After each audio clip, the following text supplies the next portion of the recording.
Hey guys, Matt from Just Wrench It here. Today we're going to go over salvage inspections, show you guys a little bit about the process, what's required, what's involved once you buy one of these vehicles and you want to get it back on the road. You want to get the rebuilt title. If you guys have any experiences with these vehicles, if you have a vehicle that you purchased and you've been driving, let people know in the comments below that these vehicles are good and that they are reliable if the damage is repaired properly. And if you thought this video was helpful, go ahead and click like. And if you want to see more content from my channel, go ahead and click subscribe. All right, thank you guys. Let's get into the video.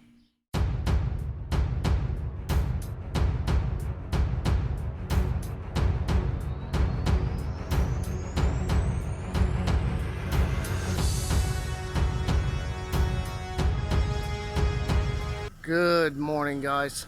Matt from Just Wrench It here, and today we have a good one for you. It is inspection day. We're gonna get into this. I'm gonna go over a little bit of stuff for some people that maybe haven't done a salvage inspection before or don't know much about it. I'm gonna go over some facts and some information, how to kind of prepare yourself for an inspection. But today, it's the maiden voyage of the Audi. I finally get to drive it. So we're gonna ride to the inspection station now, get this thing checked out, get our tags and get her all legal and have some fun. Let's get into it right now, guys. Alright guys, so let's talk a little bit about salvage inspection. Now, as everybody knows, salvage inspection is when you have a car that's been in an accident and you want to get it roadworthy again, quote unquote. So what do? A lot of people don't know about the process. A lot of people don't really have much information at all, and that's kind of why this is a market, kind of a niche market, and most people are really afraid of. So let's bust some of those myths and give you some information here. In my case, bought the salvage inspection car from Copart, an insurance auction here in Dayton.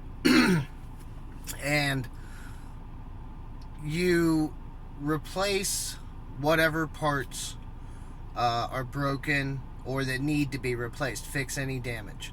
Now that's a little vague as to what needs to be replaced at any given time.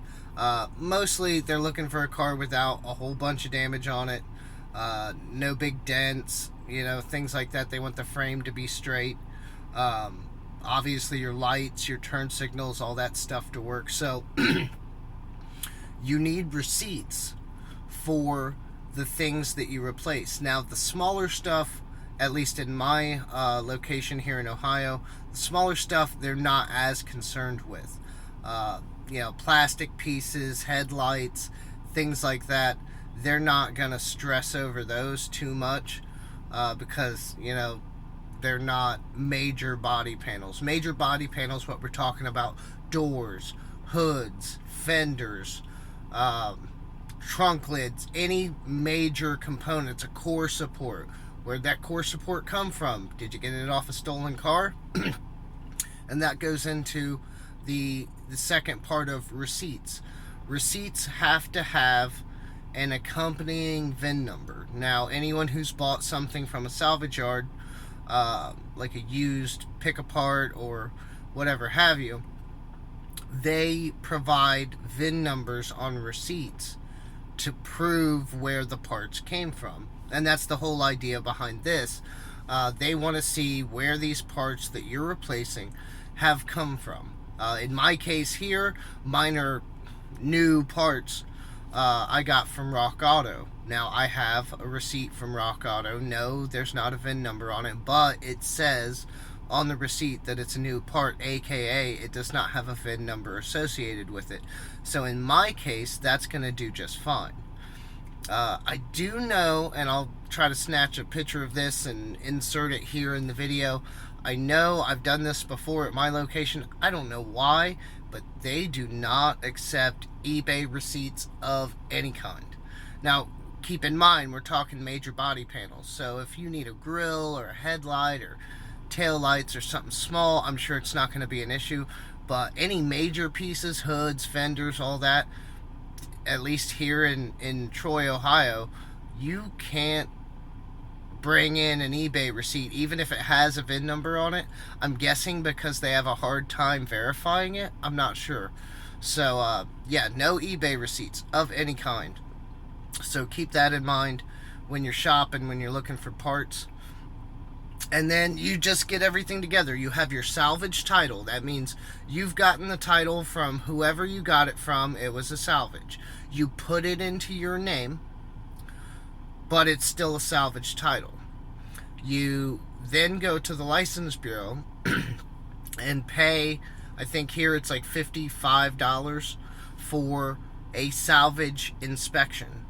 That gives you a piece of paper with some information on it. You go online, you sign up on their website, you pick a date and time once the car's repaired, and then you take the car in, provide the receipt for the inspection, provide the receipt for the parts that you've replaced, provide your title, your license, and then they take the car back, they put it on a rack, they lift it up, make sure the frame's straight, there's no major damage to it, they check your lights, your turn signals, your horn, all the safety features, the basic stuff that a car really needs to have to make sure that it's a roadworthy vehicle. They also check your VIN numbers, your engine VIN number, your body VIN number. Your doors usually have a sticker with VIN numbers on them. They check that against the information they have about the car and the information about the parts you've replaced, and they check all that to make sure that not only do you have a roadworthy vehicle, but that you have a vehicle that doesn't have any stolen parts on it. Apparently, chop shops are way more prevalent than I was led to believe. Somebody better call Axel Foley. But yeah, so that's what really happens inside. The inspectors are, at least in my case here, they are county sheriffs. And this is their job, it's their post, it's what they do every day, so they know what they're doing. You're not going to fool them, you're not going to pull one over on them, trust me, they're good at what they do. But if you do everything right and you have everything in order, you're going to get in, you're going to get out really fast, really easy. Like I said, I've done this before. I know the guys up there, they're really cool, and they appreciate it when someone comes in prepared, ready. I'm going to time it, and I'm probably not even going to be in here like 15 minutes. Long enough for them to do what they need to do, check the car out, and then tell me that I'm good to go. And then I go next door, and I get plates, and I'm all legal. So that's what we're going to do today. We're going to give you this information. We're going to show you what we're doing. I got to go get some gas. This Audi is almost on E. Gotta love wrecked cars. And go get some gas, and then we'll go into it.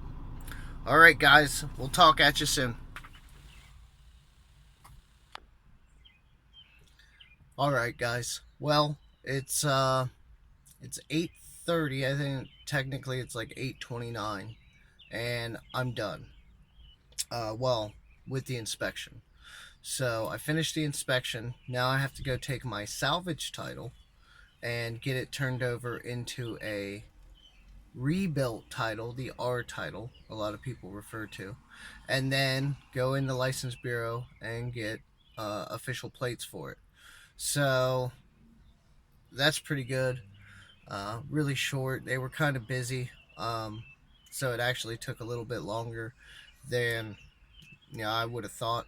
But yeah, about 15 minutes, and I was done, just long enough for them to check everything and make sure everything's straight. So now I'm gonna go get my title. Alright guys, it is 8:50 and I am all finished. Got the new title, got my plates, everything is good, and now I think I'm gonna go wash this thing, maybe vacuum it out a little bit. Haven't really been able to get it out much, and drive it around a little bit, see how I like it, see how it drives. But yeah, that's it. Like, really quick early morning run for the title. and the inspection.